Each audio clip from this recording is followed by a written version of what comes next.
La Bible dans le livre de 1 Corinthiens 11, à partir du verset 17. Alléluia.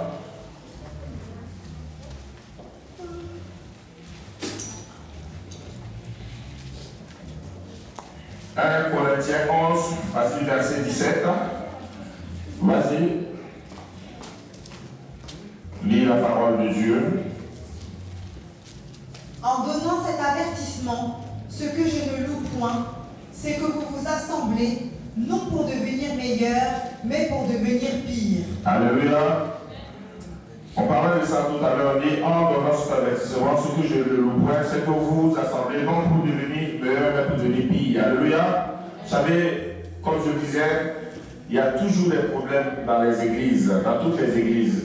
Et l'apôtre Paul, il était en train d'exhorter aussi l'église au Corinthe pour dire que ce qu'il déplore, c'est ça. Lorsqu'on se retrouve, au lieu de devenir meilleur, on devient pire. Alléluia. Il y avait des disputes même dans l'église du Corinthe.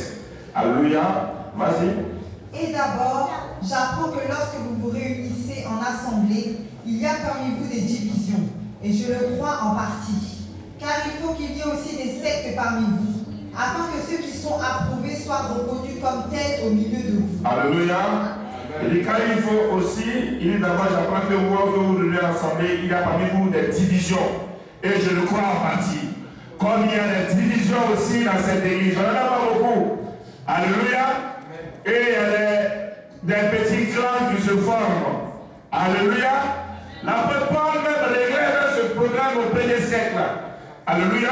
Mais ce qui est intéressant dans cette histoire, il y a une particularité. Il dit, car il faut aussi qu'il y ait des sectes parmi vous. Alléluia. Et le sens étymologique des sectes, est-ce que vous savez ce que c'est qu'une secte? Alléluia. Une secte, c'est un groupe de personnes qui sont dans une, étant chrétiens, qui sont dans une assemblée et qui forment un autre groupe qui vont en contradiction avec la doctrine, avec l'enseignement de base qui est donné. Alléluia.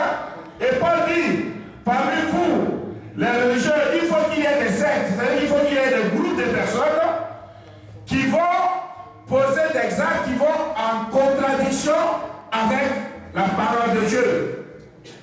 Alléluia. Donc, dans le lot des personnes qui forment les clans, il y en a qui sont dans la vérité et il y en a qui sont en contradiction de la vérité. Mais Paul dit, il faut que ça arrive afin, qu'est-ce qu'il dit après? Il dit, afin que ceux qui sont approuvés afin que ceux qui sont approuvés, donc dans le groupe des sectes, des divisions, je vous parle de vous qui faites clan, vous savez les qui, vous connaissez. Afin que ceux qui font la division, il faut qu'il y ait d'autres qui soient approuvés. Alléluia. Voilà. C'est qu'il y en a qui seront approuvés. Parce que pour qu'on sache qui est bon ou qui est mauvais, il faut qu'il y ait ça. Et tu dois savoir qui est bon et qui est mauvais. Alléluia. Donc Paul nous exhorte.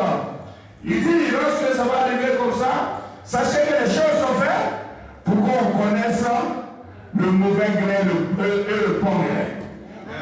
Toi, on était à la terre. Alléluia.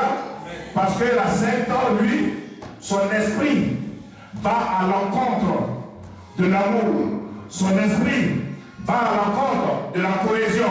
Son esprit va à l'encontre du pardon. Son esprit va à l'encontre de la base de l'évangile de Jésus-Christ. Alléluia. Donc pour savoir parmi les divisions là, qui est avec Christ, qui n'est pas avec Christ, regardons les fruits que ces personnes vont donner. En ce moment-là, on peut savoir qui est pour Jésus, qui n'est pas pour Jésus. Alléluia. Que sont les oreilles entendent. Je n'ai pas besoin de prier mille fois ça, la parole de Dieu me donne clairement parmi les divisions qui est pour Christ, qui n'est pas pour Christ. Amen. Alléluia. Amen. Amen. Lorsque vous vous réunissez, ce n'est pas pour manger le repas du Seigneur. Alléluia. Au verset 25, la Bible nous dit, dans le verset 29, car celui qui mange et boit sans discerner le corps du Seigneur mange et boit un jugement contre lui-même. Alléluia. L'acte que nous allons poser, ici, aujourd'hui, nous allons manger avec le Seigneur. Nous allons manger ce pain qui représente son corps et ce jus qui représente, qui symbolise le sang de l'agneau de Dieu. Alléluia. La Bible dit, lorsque tu viens prendre ce repas et tu viens boire sans discerner le corps de Jésus et sans discerner que c'est le sang du Christ en train de boire, il dit c'est pour cela qu'il y a parmi vous beaucoup d'infirmes et de malades. Et qu'un grand nombre sont morts à cause de ça. Ceux qui pensent que c'est un jeu, ce n'est pas un jeu. Si tu veux manger, il faut aller chez toi. Alors, quand tu vas aller chez toi, tu vas manger ton grec ou tu vas manger ton foutou. Alléluia. Si c'est parce que tu as faim, parce que là c'est quelque chose de hautement spirituel, ce n'est pas de la musulmane. Voilà pourquoi je vais vous inviter à prendre le livre d'Ésaïe 53.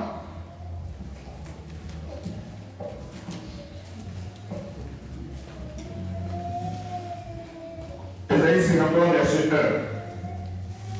Pour comprendre la portée spirituelle de ce que nous allons faire. Alléluia. Lis Ésaïe 53, verset 1. Qui a cru à ce qui nous était annoncé? Qui a reconnu le bras de l'Éternel? Qui a cru de ce qui était annoncé? Qui a reconnu le bras de l'Éternel? Parce que pour que ce sang coule, il a fallu que Jésus soit crucifié. Alléluia. Et le sang a coulé. Alléluia. Donc Jésus dit de boire en souvenir de son sang. Alléluia. En souvenir de lui. Ce qu'il a vécu. Alléluia. Ce corps qui a été flagellé, qui a été frappé, humilié. Qui a vu derrière cet acte le bras de l'Éternel en train de frapper lui-même son propre fils? Alléluia. Qui a vu à la souffrance de Jésus Dieu lui-même en train de crucifier son propre fils? Alléluia. Beaucoup de personnes ne peuvent pas frapper les enfants parce que tout le monde a vu les pharisiens avec les romains qui sont en train de frapper Jésus. Alléluia. Mais la Bible dit qui a reconnu le bras de l'Éternel derrière ça, en train de faire souffrir son propre fils. Alléluia. Va au verset 4. Cependant, ce sont nos souffrances qu'il a portées. C'est de nos douleurs qu'il s'est chargé. C'est pour tes souffrances. C'est à cause de tes souffrances qu'il a enduré ça. Afin que toi, tu ne souffres plus. Jésus s'est livré lui-même. Il dit, personne ne me prend la vie, mais je la donne. Jésus a donné sa vie à cause de toi. Ce que nous allons faire, c'est hautement spirituel. Continue. Et nous l'avons considéré comme puni, frappé de Dieu et humilié. Frappé de Dieu. Jésus a été frappé par Dieu. Son Père l'a frappé. Alléluia. Parce que beaucoup sont charnels. Beaucoup voient Jésus comme les Juifs qui l'ont livré, ils ont tué Jésus. Mais la Bible dit que c'est Dieu lui-même qui était derrière ça. Alléluia. Voilà pourquoi il faut que vous soyez spirituels. Ne vivez pas dans la chair. Alléluia. Soyons spirituels. C'est Dieu qui est à l'œuvre. Il fallait que ça se passe comme ça.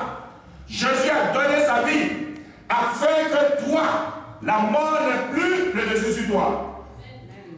Jésus a donné sa vie à Dieu et dit, Dieu, Père, je me donne. Au lieu que tu les frappes, au lieu que tu les anéantisses, parce qu'ils ont péché, ils sont dans la désobéissance, au lieu que ta colère ne se retourne contre eux, prends-moi, je te donne ma vie. Alléluia. Qui a vu la main de Dieu derrière cette opération? Alléluia. Pas beaucoup. Même les apôtres, ils ne voyaient pas la main de Dieu. Ils ont vu la crucifixion de Christ comme un échec, ainsi comme il a échoué. Alléluia. Ils ne savaient pas que c'était Dieu le Père qui était en activité, qui était en train de frapper, qui était en train d'humilier son propre fils. Mais ce n'est pas pour une autre personne, c'est pour toi. Toi qui me regardes. Toi qui es assis ce matin-là. Toi qui es encore dans la sorcellerie. Toi qui es encore dans la désobéissance de la fornication. Toi qui es encore dans l'adultère. Toi qui es encore dans tout ce qui est mystique. C'est pour toi. Ce n'est pas pour une autre personne. Que Dieu a fait ça à son propre fils. Alléluia. Jésus a donné sa vie pour toi. Alléluia. Parce que Dieu, ce que Jésus a vécu, en principe, c'est toi qui devais le vivre. Dieu devait t'anéantir, tel qu'il a anéanti Sodome et Gomorrhe.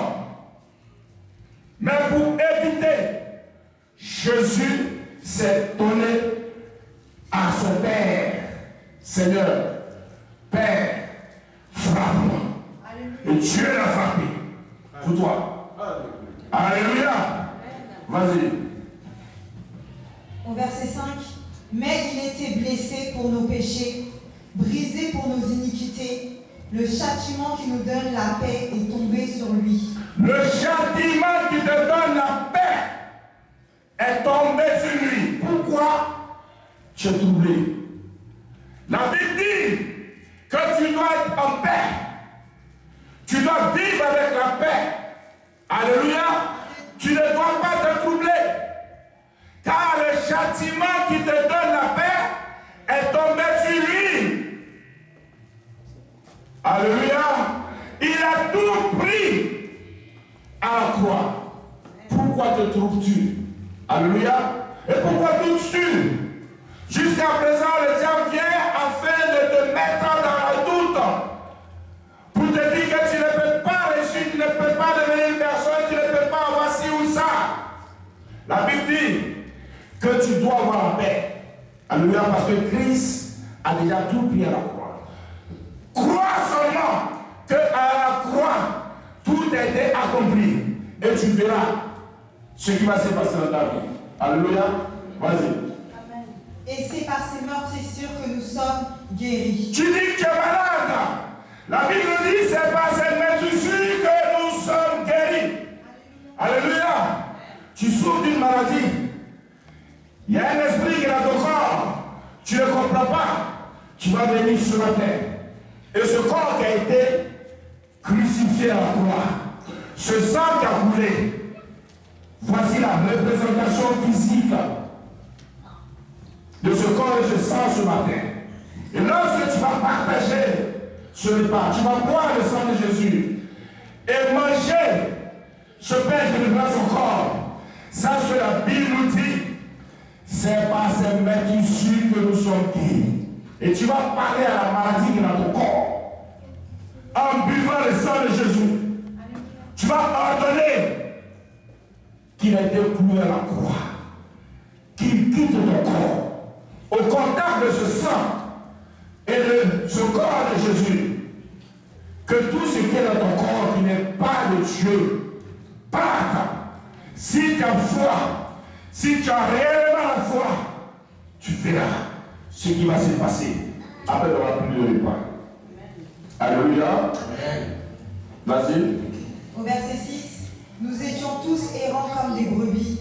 Chacun suivait sa propre voie, et l'Éternel a fait retomber sur lui l'iniquité de nous tous. L'Éternel Dieu a fait retomber sur Jésus l'iniquité. On n'a pas dit les Juifs, ni les Romains. On dit l'Éternel Dieu lui-même a fait tout retomber sur lui. Alléluia. Voilà pourquoi je vais t'inviter à partager ce repas. Alléluia. Tu as partagé ce repas. Et la Bible nous dit qu'il a plu à l'Éternel de le briser par la souffrance. Il a plu à l'Éternel de le briser par la souffrance. Après avoir livré sa vie à sacrifice pour le péché. Je dirais pour tes péchés. Alléluia. Il verra une postérité et prolongera ses jours, et le de l'Éternel prospérera entre ses mains. Alléluia. Je vais vous inviter à vous lever.